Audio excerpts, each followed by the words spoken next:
Right, so you get a good idea there of the conditions, certainly, that people are under, having had to leave Raqqa. We want to talk, however, more about the military operation that's going on there now. We've got Andreas Krieg to do that, good friend of the programme, an assistant professor at the Defence Studies Department at King's College, London. What do you think, Andreas? They're saying maybe might only be a matter of hours or certainly days until this happens. Just a matter of time? Yes, it is one of these many questions that we've asked on this program and many other programs on Al Jazeera. You know, we talked about it when Mosul fell. We talked about it in Aleppo, and you know, we're talking about this probably soon in Deir el-Zor as well. You know, it's always going to be a matter of time. And yes, the coalition is making progress, and a lot of large areas of land that were once controlled by the Islamic State have now been recaptured or are in the process of being recaptured.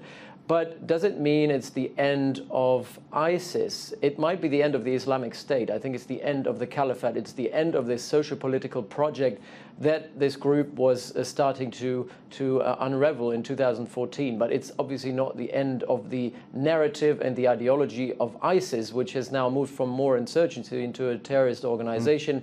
And I think many of the people who will survive, those fighters who survive Raqqa and those who survive Deir el-Zor, will regroup in the desert and fight another day, if not in Syria, then possibly in Iraq. And they're not doing this as a state, but they're doing it as an undercover terrorist organization embedded with the civilian population. You know, you've actually reflected what one of our viewers has sent in a Facebook Live comment to me, Jambar, who said the movement of ISIL around the world can't be overcome or conquered as far as, well, there's many things, but as far as the mystery surrounding who sponsors them is still unknown.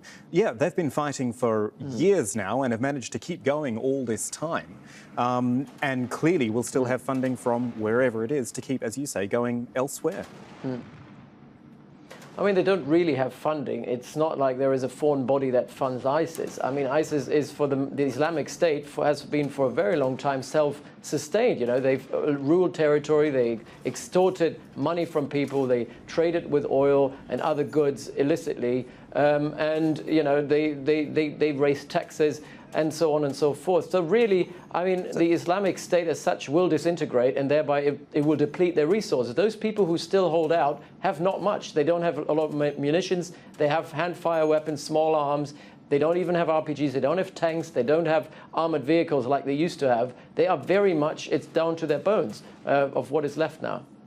So just really quickly, Andreas, then the actual battle for Raqqa, we talk about it as a symbol of the so-called caliphate.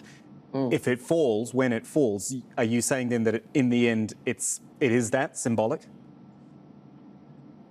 It is very much symbolic. I think it's a narrative that's going on here. So the coalition is trying to say, look, we're finally getting this to this point. You know, Raqqa being, you know, very symbolic for the Islamic State. It was their capital. You know, it has some historic roots for Muslims in general, going back to the Golden Age. It is a country. You know, the liberation of Raqqa was something that happened with a lot of fanfare in the media. They really made it a media spectacle, the Islamic State. So now the coalition is trying to make it a media spectacle as well, saying, look, we liberated it. But in the end of the day, it's not a victory, because if you look at the humanitarian cost of it, you know, loads of people have been dying, and what they conquer is a huge piece of rubble, and that's all it is, really. It's nothing more. It's not really a victory, even though the Islamic State might have been pushed out. Raqqa has ceased to exist.